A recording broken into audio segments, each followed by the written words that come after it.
O texto que eu quero repartir com vocês está em Marcos capítulo 1.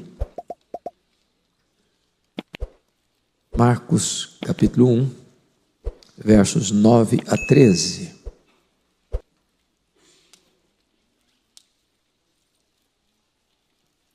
Está escrito assim: naqueles dias veio Jesus de Nazaré da Galileia e por João foi batizado no rio Jordão. Logo ao sair da água, viu os céus rasgarem-se e o Espírito descendo como pomba sobre ele. Então foi ouvida uma voz dos céus: Tu és o meu filho amado, em ti me comprazo. E logo o Espírito o impeliu para o deserto, onde permaneceu 40 dias, sendo tentado por Satanás. Estava com as feras, mas os anjos o serviam. Agora vamos a Mateus 4, por gentileza. Versos de 1 a 11. A seguir foi Jesus levado pelo Espírito ao deserto para ser tentado pelo diabo. E depois de jejuar 40 dias e 40 noites, teve fome. Então o tentador, aproximando-se, lhe disse: Se és filho de Deus, manda que estas pedras se transformem em pães. Jesus, porém, respondeu: Está escrito, não só de pão viverá o homem, mas de toda a palavra que procede da boca de Deus. Então o diabo levou a cidade santa, colocou-o sobre o pináculo do templo e lhe disse: Se és filho de Deus, atira-te abaixo, porque está escrito: Aos seus anjos ordenará a teu respeito que te guardem, e eles te sustentarão nas suas mãos, para não tropeçares em alguma pedra.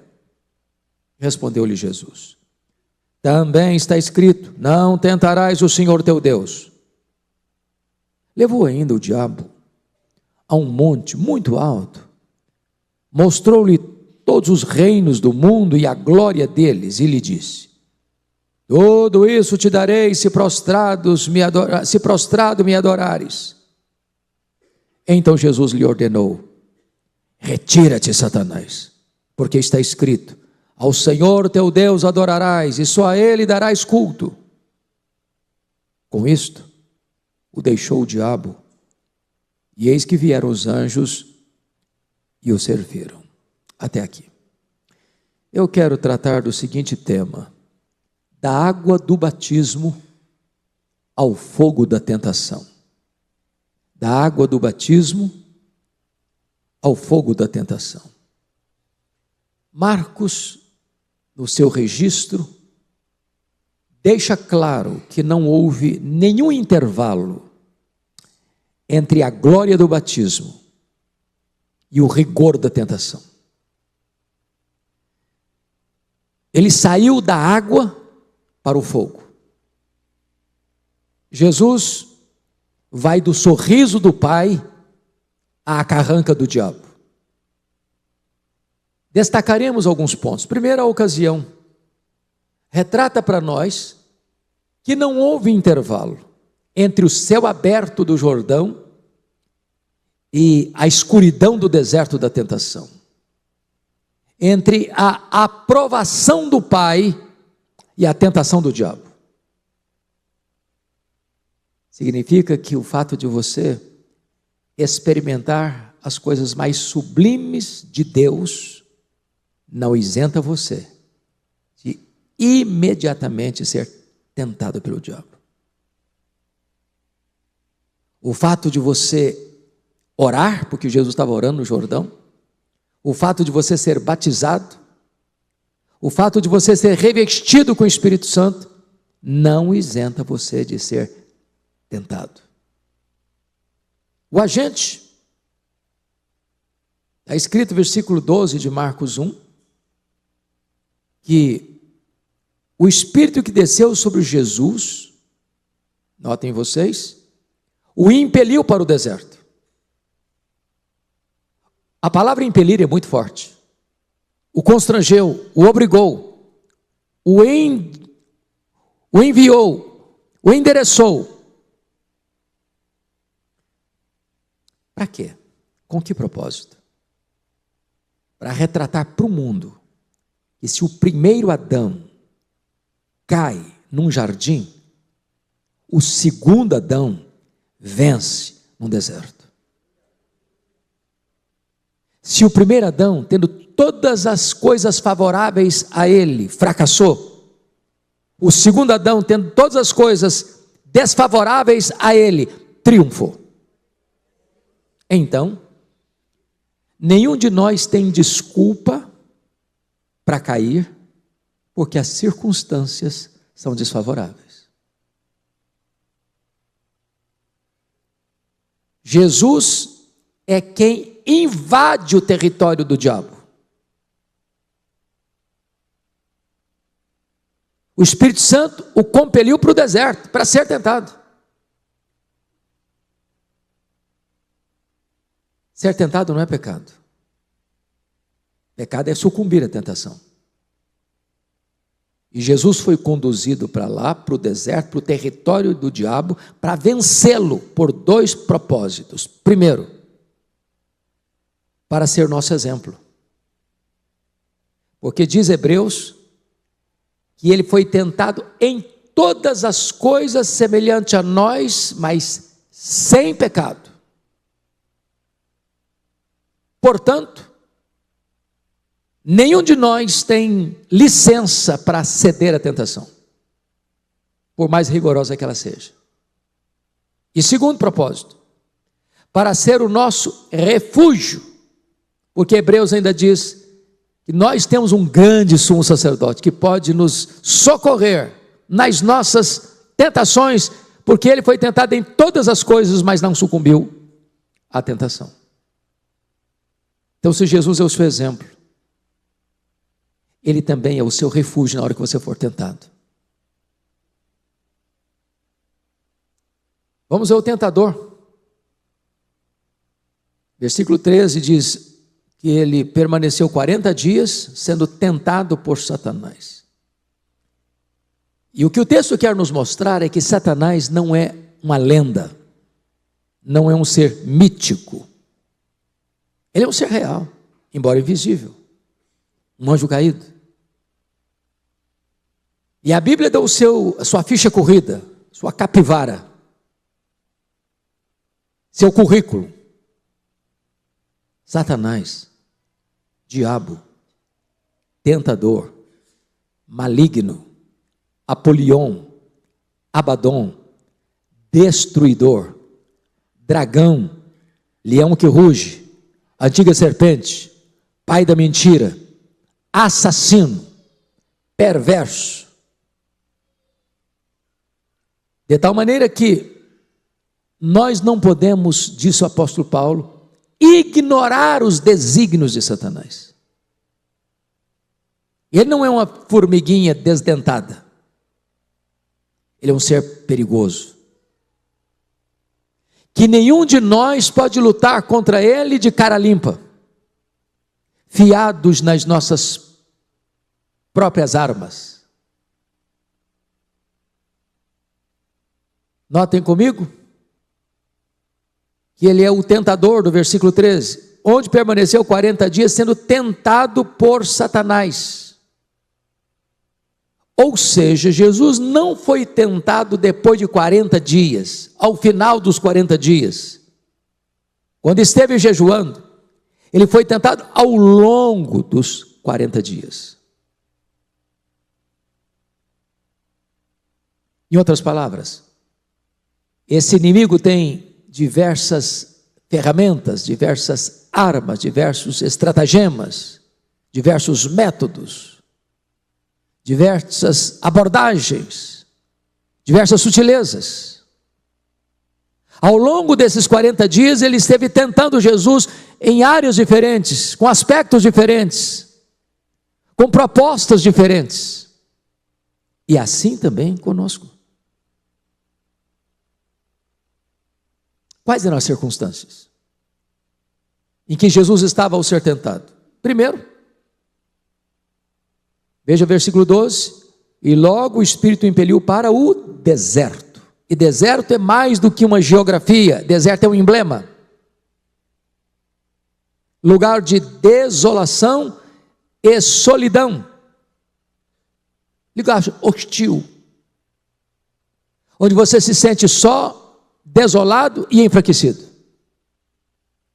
Segundo, diz o texto, versículo 13, onde permaneceu 40 dias, sublinhe 40 dias, porque 40 dias é mais do que uma numerologia bíblica, é um emblema também, porque 40 é o número da provação, 40 dias do dilúvio, 40 anos de peregrinação pelo deserto, 40 dias Moisés no cume do Sinai, o povo desesperado e acabou fazendo um bezerro de ouro, 40 dias a peregrinação de Elias, 40 dias Jesus jejuando no deserto, ou seja, é um período de prova. Terceiro, fome. Depois de 40 dias, diz Mateus, que Jesus sentiu o quê? Fome. E fome é algo estonteante. Fome é o grito de um corpo que pulsa e anseia ardentemente por pão. Ou seja, quando o seu corpo estava em agonia, é aí que Satanás chega. Você está no seu extremo, na sua máxima necessidade. Quarto, circunstância, ele estava com as feras. Se deserto já é um lugar hostil, a presença das feras potencializa a hostilidade do lugar. Que feras existiam naquela época? Hienas, lobos, serpentes, chacais, panteras, leões. Cenário de perigo, cenário 100% oposto ao paraíso. Os evangelistas Mateus, Marcos e Lucas oferecem-nos esse panorama para mostrar-nos a hostilidade do ambiente onde Jesus estava quando, ao ser tentado, venceu o diabo. Para não favorecer nenhuma desculpa nossa, dizendo eu fui tentado e caí porque a circunstância estava muito complicada para mim.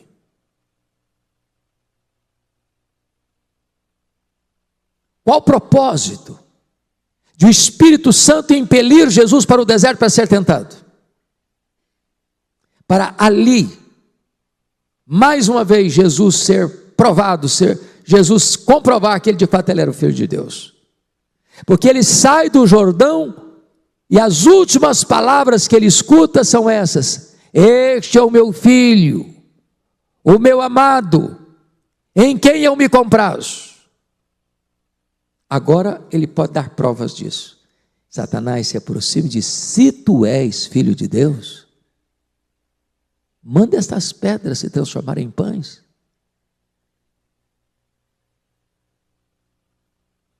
Ali Jesus prova a sua divindade. Primeiro, porque tinha poder de transformar pedras em pães. Mas segundo, ele não usa o seu poder para benefício próprio, nem por sugestionamento de Satanás.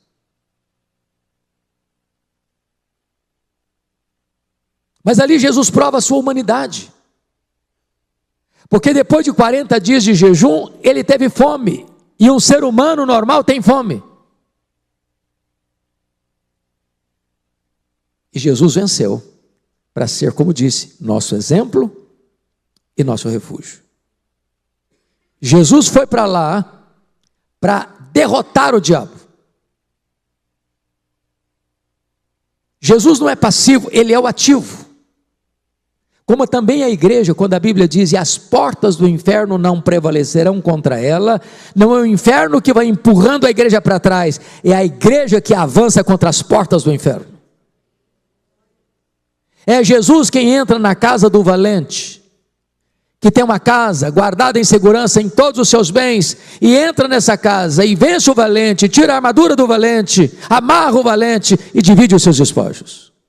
E você e eu fomos arrancados do império das trevas para o reino da luz, o reino da glória do Senhor Jesus.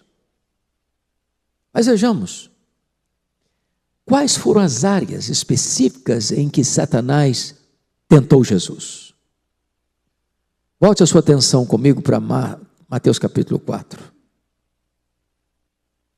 Veja aí comigo, por gentileza. A primeira tentação, versículos 3 e 4, é a tentação física. Veja você aí. Então o tentador, aproximando-se, lhe disse: se és filho de Deus, manda que estas pedras se transformem em pães. Onde está a sutileza dessa tentação? A questão aqui é a satisfação diante de uma necessidade urgente.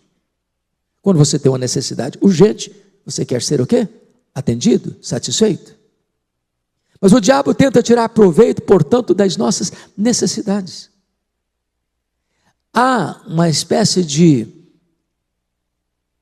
intencionalidade na tentação dele. Se eu estou com fome, o que é que eu preciso? É de pão. Se eu tenho poder, o que é que eu posso? Transformar pedras em pães. Então Satanás vai querer não só atender suas necessidades fora da vontade de Deus, mas Satanás vai querer também atender ao poder que você tem para fazer a vontade dele, não a vontade de Deus. Segundo, o diabo nos tenta em nosso ponto forte e o diabo nos tenta em nosso ponto fraco. O que é o ponto forte? Jesus acabara de ouvir do Pai: este é o meu filho, o meu amado. Esse é o ponto forte. Ele sabe quem ele é o filho de Deus. Os céus proclamaram isso publicamente. E agora Satanás diz: se és filho de Deus, então prova, então mostra, então deixa isso claro, manifeste publicamente isso.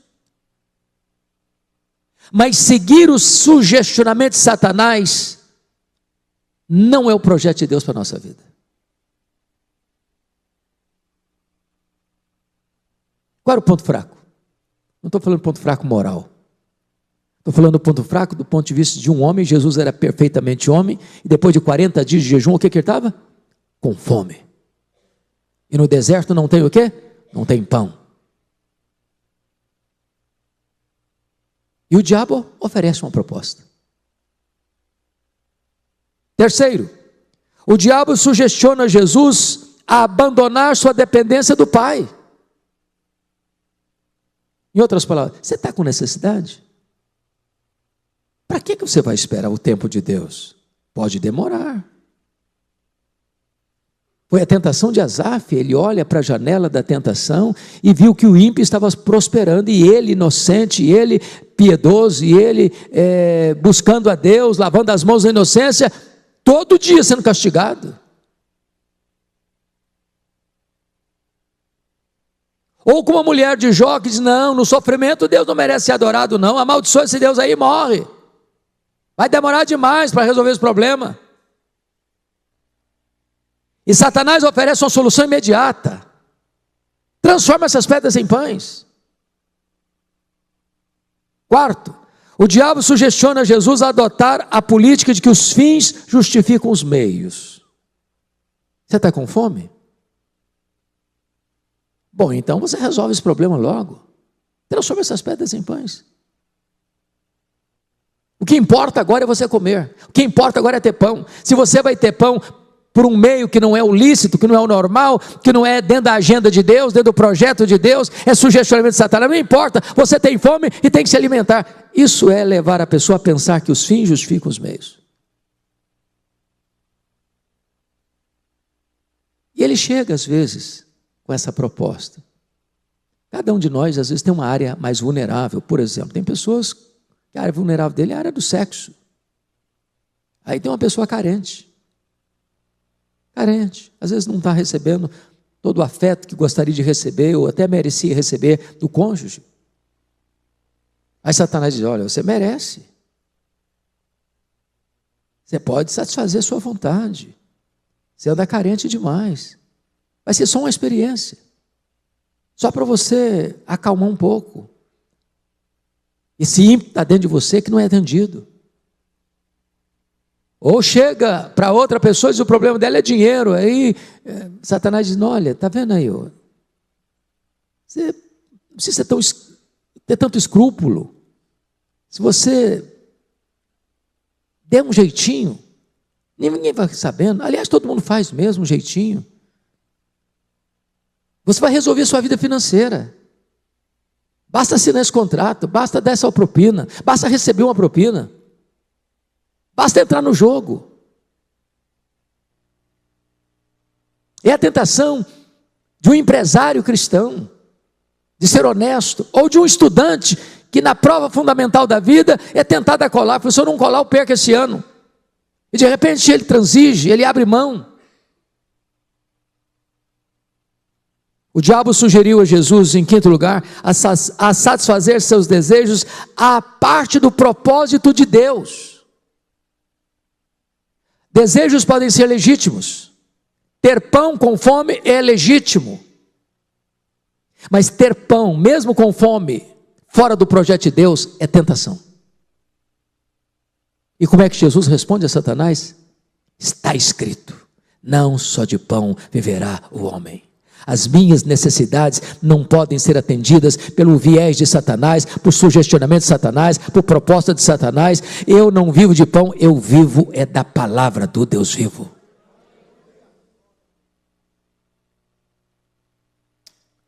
A segunda tentação é a tentação religiosa. A primeira é física, o propósito é satisfação. A segunda é religiosa e o propósito é presunção. Versículos 5 a 7. Então o diabo levou a cidade santa, colocou sobre o pináculo do templo e lhe disse: se és filho de Deus, atira-te abaixo, porque está escrito: aos seus anjos ordenará a teu respeito para que te guardem, e eles sustentarão nas suas mãos para não tropeçares de alguma pedra. Olha a sutileza de Satanás. Uma vez que Jesus citou a Bíblia para ele, agora ele cita a Bíblia para Jesus.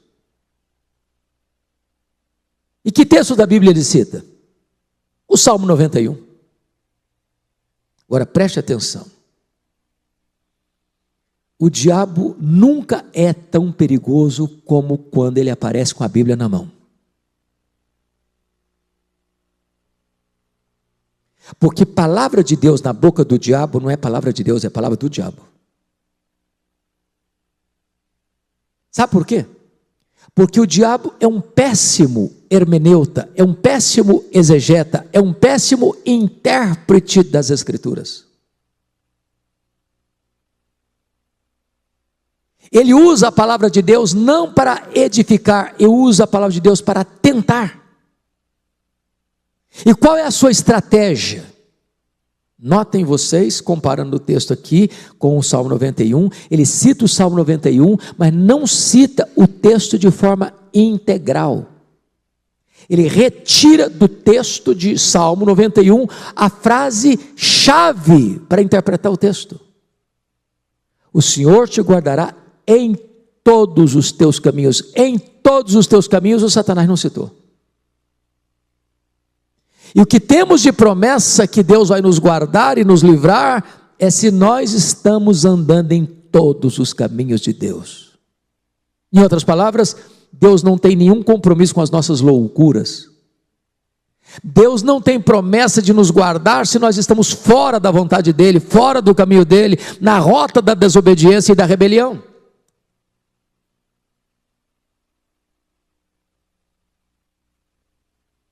Com que propósito Satanás queria que Jesus pulasse do pináculo do templo, a parte mais alta do templo? Para se exibir. E exibição não é fé. A espiritualidade da exibição, de chamar a atenção para si, trazer os holofotes para si, trazer glória para si, para ser uma espiritualidade teatral, cênica, é tentar a Deus e não depender de Deus. Por isso Jesus responde a Satanás: não tentarás o Senhor teu Deus. Isso não é fé, é tentar a Deus, isso é presunção.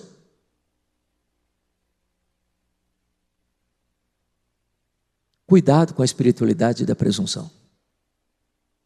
Cuidado com aqueles que batem no peito e querem ser grandes, se exibindo, sendo os astros, os ícones.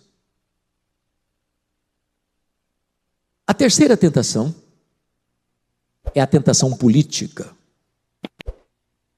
E o alvo é a ambição. A primeira é física, o alvo é a satisfação. A segunda é religiosa, o alvo é a presunção. A terceira é política, o alvo é a ambição. Versículos 8 a 10 de Mateus. Levou ainda o diabo a um monte muito alto. Mostrou-lhe todos os reinos do mundo e a glória deles e lhe disse: tudo isso te darei, se prostrado me adorares. Vejam vocês, que agora o diabo mostra as garras. Agora não tem mais sutileza. Agora está tudo claro, tudo explícito. Se prostrado me adorares. Quando ele percebe que Jesus está comprometido com o reino de Deus, ele oferece os reinos deste mundo, exigindo a adoração aberta. Agora notem, o diabo é um estelionatário. Ele não tem reino coisa nenhuma. Ele não tem nada.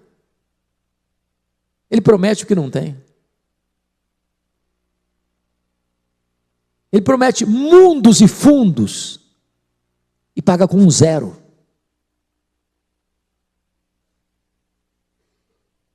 Ele coloca o pecado como alguma coisa muito apetitosa, mas o pecado é um engodo, é uma isca venenosa.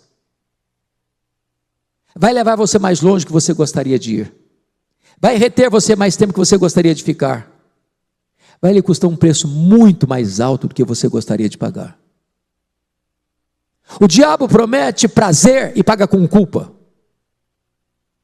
Ele promete para você liberdade e escraviza você. Ele promete vida e mata. Ele é um estelionatário. Mas, por favor, eu gostaria que você fosse comigo rapidinho para Lucas 4, porque lá em Lucas 4 tem uma informação que não tem nem em Mateus, nem em Marcos. Confira aí Lucas 4 comigo, versos 5 a 7. Está escrito assim: e elevando-o, mostrou-lhe no momento todos os reinos do mundo. Disse-lhe o diabo: dar-te-ei toda esta autoridade e a glória destes reinos, porque ela me foi entregue, e eu a dou a quem eu quiser. Tudo mentira. Ele não tem autoridade de coisa nenhuma. Os reinos não foram entregues a ele de coisa nenhuma. Do Senhor é a terra e a sua plenitude.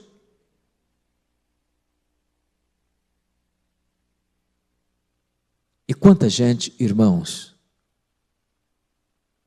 vendendo a alma para o diabo, para ter poder, para ter posição política de destaque, para ter controle e domínio, para sentar-se num trono terreno, para ter as rédeas da história em suas mãos. Então cuidado com as propostas do diabo. Como disse certo autor evangélico, todas as maçãs do diabo são bonitas, mas elas têm bicho.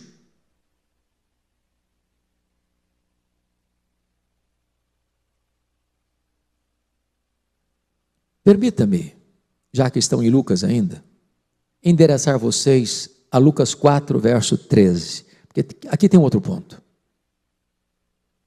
É a persistência do diabo.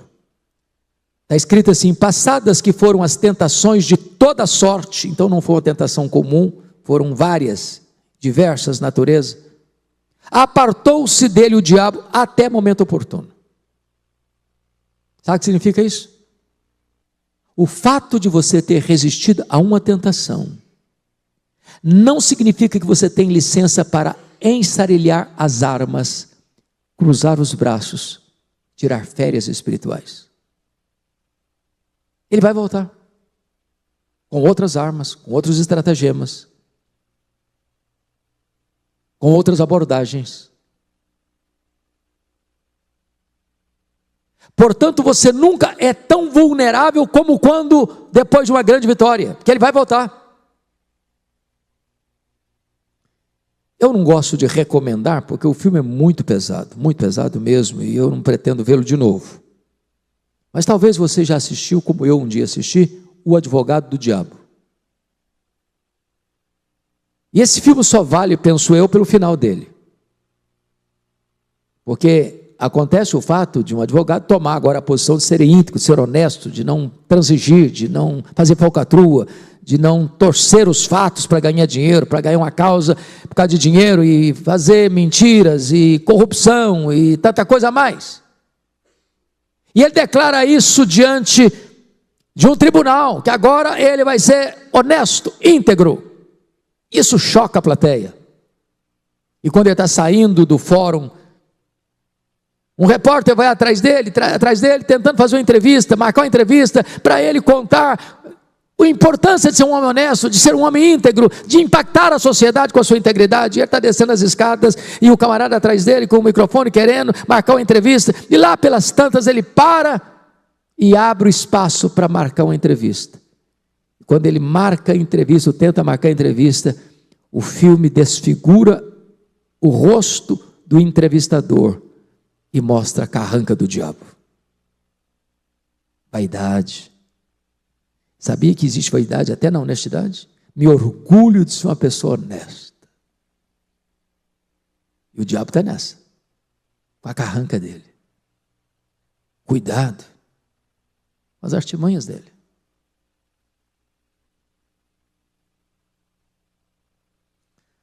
Como vencer as tentações do diabo? Primeiro, tendo intimidade com Deus por meio da oração e do jejum. Destaco um ponto: nem Mateus, nem Marcos, nem Lucas nos diz que Jesus, nesses 40 dias, estava orando. Nenhum dos três fala isso. Os três dizem que ele estava o quê? Jejuando. Pressupomos que ele estava orando também, e eu creio que estava, mas não está relatado. Agora, uma coisa importante é, o jejum hoje é uma disciplina espiritual esquecida, quase que ultrapassada na cabeça de muitos. E por quê?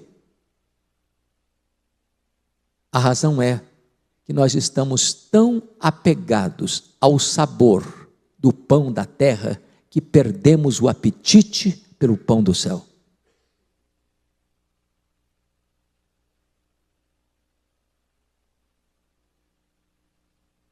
O apóstolo Paulo, em 1 Coríntios 10, 31, diz assim: portanto, quer comais, quer bebais, quer façais qualquer outra coisa, e qualquer outra coisa inclui também jejum, fazei tudo para a glória de Deus. E aí você pergunta: se eu como para a glória de Deus, e se eu jejuo para a glória de Deus, então qual é a diferença entre comer e jejuar? Se eu faço ambos para a glória de Deus. É que quando você come, você se alimenta do pão da terra, e o pão da terra é um símbolo do pão do céu.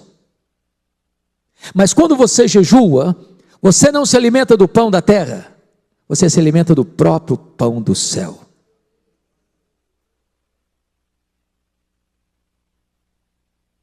Portanto, o jejum é fome de Deus. A nossa geração cessou, com raras exceções, de jejuar, porque nós estamos muito apegados ao pão da terra e perdemos o sabor do pão do céu. E há determinadas batalhas espirituais na nossa vida, irmãos, que não serão vencidas a não ser que nós jejuemos. O próprio Senhor Jesus diz que há determinadas castas de demônios que não sairão sem oração e jejum. Não é apenas um exercício espiritual, é uma arma poderosa nas mãos de Deus. Como vencer as tentações do diabo? Em segundo lugar, tendo uma vida cheia do Espírito Santo e sendo guiado pelo Espírito Santo. Mateus 4, verso 1 diz: Jesus, cheio do Espírito Santo, voltou do Jordão e foi guiado pelo mesmo Espírito ao deserto. Cheio do Espírito Santo, guiado pelo Espírito Santo. Nós estamos cheios de tantas coisas hoje, mas precisamos ser cheios do Espírito Santo. E uma pessoa cheia do Espírito Santo é uma pessoa guiada pelo Espírito Santo. E se nós queremos vitória na nossa vida, nós precisamos dessa plenitude. Nós precisamos desta direção, guiados pelo Espírito Santo. Terceiro, como é que nós vamos vencer as tentações de Satanás? Tendo a palavra de Deus no nosso coração e nos nossos lábios. 3 vezes Jesus vence Satanás com a espada do Espírito. Está escrito, está escrito, está escrito. Está escrito: não só de pão viverá o homem, mas de toda a palavra que procede da boca de Deus. Está escrito: não tentarás ao Senhor teu Deus. Está escrito: só o Senhor teu Deus adorarás, e só a Ele prestarás culto. Irmãos amados, de vez em quando eu vejo algumas pessoas citando a Bíblia, e cita o texto, tirando parte do texto, citando o texto e às vezes acrescentando algo ao texto, tirando o texto e às vezes torcendo o texto. Daí surgem as seitas, daí surgem as heresias, daí surgem os falsos mestres, daí surgem os falsos profetas, daí surgem os falsos apóstolos, daí surgem as falsas igrejas, daí surgem os falsos crentes, daí surge a falsa segurança, porque a Bíblia diz que há doutrinas de demônios, e via de regra o diabo vem com a Bíblia na mão, mas ele torceu o texto. Então preste muita atenção nisso. Ao citar a Bíblia, tenha a segurança de que você está citando a Bíblia e não suas próprias palavras. A palavra de Deus na boca do diabo é a palavra do diabo, porque ele torce a Bíblia. Ele não cita a Bíblia com integralidade. Ele usa a Bíblia para tentar e não para edificar. Sabe por que Eva e Adão caíram no Éden? Vão comigo um pouquinho para lá. Gênesis capítulo 3. Isso é importante entender. E eu encerro daqui a pouquinho. Gênesis capítulo 3. Olha aí o que está acontecendo. Eu não posso tirar nada do texto. Eu não posso acrescentar nada ao texto. Eu não posso torcer o texto. Então veja comigo, versículo 1. Mas a serpente mais sagaz que todos os animais selváticos que o Senhor Deus tinha feito, disse à mulher: é assim que Deus disse: não comereis de toda árvore do jardim? Espera um pouquinho só. Onde Deus faz uma afirmação, o diabo bota uma interrogação. Onde Deus declara que algo é real, ele pergunta: será que é mesmo? Segundo, onde Deus diz um sim, o diabo coloca um não. Porque o que Deus havia dito na verdade? O que Deus havia dito está aí no capítulo 2, versos 16 e 17. Eu vou ler. E o Senhor Deus lhe deu esta ordem: de toda a árvore do jardim comerás livremente. A pergunta de Satanás é assim que Deus disse: não comereis de toda a árvore do jardim? Ele tirou a palavra livremente. E onde Deus diz de toda, Satanás perguntou: é assim que Deus disse: não comereis de toda a árvore do jardim? Perceberam? Deus diz: tá, todas as árvores livremente para comer. É assim que Deus diz: não comereis de toda a árvore do jardim? Ele inverteu a palavra de Deus. Ele está citando Bíblia, mas está citando errado. Versículo 17. mas da árvore do conhecimento do bem e do mal não comerás, porque no dia em que dela comeres, certamente morrerás. Vamos ver a resposta da Eva? Respondeu a mulher, Gênesis 3:2, do fruto das árvores do jardim podemos comer, mas do fruto da árvore que está no meio do jardim, disse Deus, dele não comereis, nem tocareis nele, para que não morrais. Deus não disse isso, nem tocareis nele. Isso não é palavra de Deus, isso é palavra de Eva. Ela está acrescentando o que Deus não falou. Quando Satanás percebeu que Eva não tinha conhecimento da palavra, ou estava citando a palavra de maneira errada, ele diz, encontrei um filão para mim. E aí ele nega que Deus falou. É certo que não morrereis. Eu já tinha fisgado a Eva, porque Eva está citando Bíblia sem conhecer Bíblia, está citando Bíblia e torcendo a Bíblia, está citando Bíblia e tirando parte da Bíblia.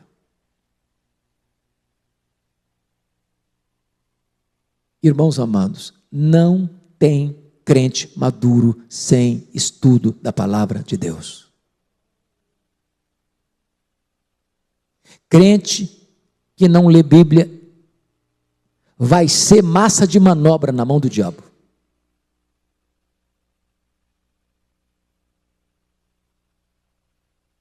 Está escrito, está escrito, está escrito. É a espada do Espírito. Eu concluo. Porque o texto vai nos informar, tanto em Mateus, quanto em Lucas e Marcos, que quando o diabo deixou Jesus, vieram os anjos e o serviram. Quando você resiste à tentação do diabo, os anjos se tornam os garçons de Deus para preparar um banquete para você no deserto. Deus conhece as suas necessidades e vai supri-las dentro do projeto dele e não do sugestionamento do tentador. Que Deus nos ajude. Porque em Cristo Jesus nós já somos mais do que vencedores. Que Deus nos faça entender que esse tentador já foi vencido. Que a cabeça dele já foi esmagada na cruz do Calvário. E que ele já foi exposto ao opróbrio e à vergonha na cruz. E que esse Espírito que revestiu Jesus está à sua, à minha, à nossa disposição, e nós já somos o templo da morada do Espírito Santo. Deus agora requer de nós que sejamos cheios do Espírito Santo, guiados pelo Espírito Santo, para uma vida de oração, de jejum e de firmeza na palavra. Que Deus abençoe sua vida, que Deus fortaleça a sua fé. Que você tema a Deus, resista ao diabo, e ele fugirá de nós. Porque maior é o que está em nós do que aquele que está no mundo. Que o Senhor nos abençoe.